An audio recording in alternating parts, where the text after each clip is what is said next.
Yo, you got to step to yours like this and like that and blah, blah, blah, blah. And then you get mad respect. But you get mad respect from a bunch of little kids, you know what I'm saying? You get respect from adults who got houses and homes and, you know what I'm saying? Right. Who got response, you know, who's going somewhere in life, who, you know, has got grandkids. You get respect from, you know, the loss and the source. You know, we don't need that loss and the source respect. You need to be able to say, boom, I got this foundation and I'm going and my kids has got money stashed for college or whatever the case. You know, we growing, we ain't going, you know what I'm saying? Right. You don't need to be all like, yo, that nigga represented, man. Yo, that boy don't take no shorts, man. Yo, you know, come on, man. You know what I'm saying? Right. That is something that eventually you have to grow out of. If you don't grow out of it, you'll be in here. Yo, they've got grown brothers in here, you know what I'm saying? Yo, man, you represent, grown. I'm talking about 40, 50, you know what I'm saying? So come on now, you know, that don't even look right, you know? He's going to have to walk a line in a way. I mean, you know, there's never been anything very prescriptive about him. You know, Ricky's never been self-consciously a role model. You're not going to have a song from Ricky saying, you know, don't do violent crime, you know, stay in school. That's not the kind of artist he's ever going to be. As much as he appreciated critical and commercial success and acclaim, Ricky and Miles were both, you know, his wackest record or his least commercial record is his best record, and whatever. That's just his attitude. What I made that's good, I know it's good, and if they don't recognize it, a lot of artists, they have a hit record, right? That hit record becomes the roadmap for other records that they make. Ricky will make a great record, and the next record won't sound nothing like it. The only thing I could do is do my thing. I don't want to be no role model, because once I mess up, they're like, you're supposed to be a role model. All I could do is try to be as positive as possible, you know? Because, like I said, this ain't no permanent spot, you know? We all got to break out sooner or later, so it's best that we break out and, you know, at least good overweight or bad, so we be like, yo, let us in. Word. Let me the word. Word.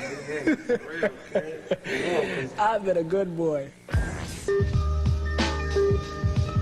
Rick was never a gangster rapper. If you listen to every album, he never condoned carrying guns or shooting nobody or nothing like that. And that's what's real about him, you know? You got everybody talking all that, but I mean, who's really real, and you know what I mean? So a lot of that stuff is a gimmick, and that's a gimmick he never took to. We came a long way, you know, from way back before, you know, like 1980 type stuff. He had his own little equipment and all that good stuff, so we got a little click, you know? He knows how to do his thing, I know how to do mine. We just do it together and we come up with something. But, you know, unfortunately, under these circumstances, it's not been too, you know? Rick is gonna always be Rick. Humorous, witty, funny, you know, serious. He could touch all the emotions, and I don't think that's gonna change, because when he was home last time, he had bags of rhymes. He had rhymes galore. He had about, probably about 30 pads, and that's no joke. All right, check it out, right? I don't remember too well, so I'm gonna just read it, I'm gonna just say it off, right? Grown Folk Records. No, I ain't come to diss about Shorty who was like Tin Man from the Wiz of Oz. Mentally, the kid was kind of smart, though he thought he was a coward that lacked real heart. Though not the type to play adventurous and gallant, everybody loved him, kid had talent, good moral values, a decent brand, still kept believing that he wasn't a real man. Cause just like clockwork, always a running, smart mouths trying to play the bully role upon him. Only one eye, and due to the loss of it, even when he was right, had to back down because of it.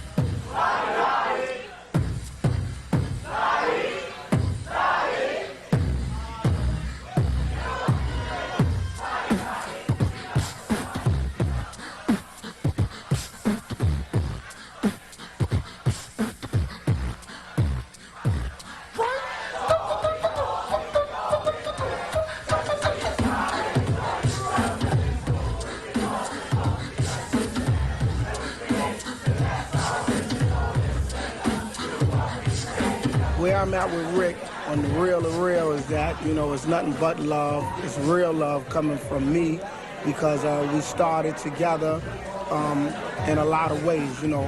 He was doing his thing, I did mine, but we came together. And I feel like what we created as far as for rap and for a lot of brothers and sisters out here was another way for them to come and express themselves and make money and feed their family. And yo, where they got them at right now, I'm not happy with. I'm gonna support them. Everybody out there that's checking this out, if y'all can support them in any way, I really would appreciate that as a favor to me as well as to him, because all the support together is what's gonna change things. My thing ain't superficial.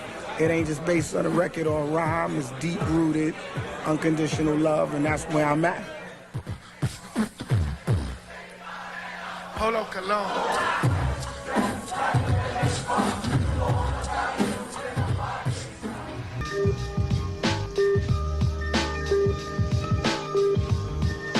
I think there's a literary quality to Ricky's writing that is at least a cut above most of what's done in the name of rap, and that's always distinguished him. And so, you know, to compare him to, you know, the pioneering literary figures of another age, when I speak of Ricky as, you know, the Jean Genet or Henry Miller of rap, it might seem far-fetched to some people, but I don't think so. I think, as I said, there's a literary quality to what he does. And I also think that he's, you know, he tends to deal in sexual topics in a very forthright manner, so that's why he recalls, you know, Genet and Miller in particular to me. And like Genet, he's spending time in prison. So. Telling stories. Stories is my field, you know, so I'll probably stick with the stories. Take it in, whatever moved the heart, you know? Whatever moved the heart is where I'm gonna go. I'm gonna go in that direction. I ain't never gonna give off no bad rah, you know? I might say a curse or something like that here and there, you know? Nothing to really offend nobody or nothing, you know?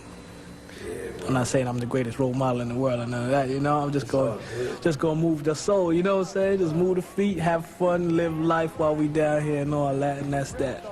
I think it's a common kind of romantic fallacy on the part of a lot of writers and artists that they must live their stories. They must, you know, and if they don't, there's no way they won't be able to produce the same kind of stories that they had previously. I don't believe it's true. You know, I think that you know, Ricky's lived several novels worth of thrilling stories, and that if he were to retire, if he were to move to Paris like Chester Himes did a generation ago, and just write the story, you know, write of the stories that he'd experienced up until this time in his life. He's just turned 30. You know, he's got a lifetime's worth of work ahead of him. And he could live in comfort and write these stories of the street. It don't matter where you come from, you know? It's all about where you go. You know, you could come from the ghetto, you could come from a nice family, you know what I'm saying? It all depends on where you take yourself. It's all about growth. It ain't all about, say, okay, you came from a bad neighborhood, you in the ghetto, you in the projects, you got welfare, whatever the case. That don't mean you got to be, it's up to where you take yourself. You know, you have more respect for somebody who came from all of that and went somewhere and try to keep growing than somebody that's there and still on the, I'm just as ignorant as all outdoors. Yeah, you know what I'm saying? I ain't learned nothing and I'm just going to be like this forever and ever. Wow. See, when our generation, you know, we like up in that late 20s, well, really dirty, you know what I'm saying? Right there. We can't be playing that little kindergarten game, you know, we too old for that. We got kids, you know, we got responsibilities, we know what time it is, we learn from our parents, you know, and all that. So we gotta take it to that level. And plus, remember I said our roots is rap anyway, you know, so it ain't all about ignorance, you know what I'm saying? It's all about, yo, music is music and direction is direction, you know? I miss you. I love you, brother. Keep strong. We're going to be back on top in a minute. Every dog has his day. Well, it's good to know people showing love, you know? That gives you inspiration. Without love, you know, you just be like people, you know, don't appreciate you. I would say peace to all the brothers locked down, you know, and stay positive and come out there for your family and learn from your errors, you know? Don't get caught up with Taki ain't playing. You know what time it is. It's just get out there, get a little nonsense 9 to 5 and live happily ever after and grow, you know? And that's that. You already been through the temptation, so you know what you gotta overcome. conquer that. And once you conquer the temptation, you ain't coming back.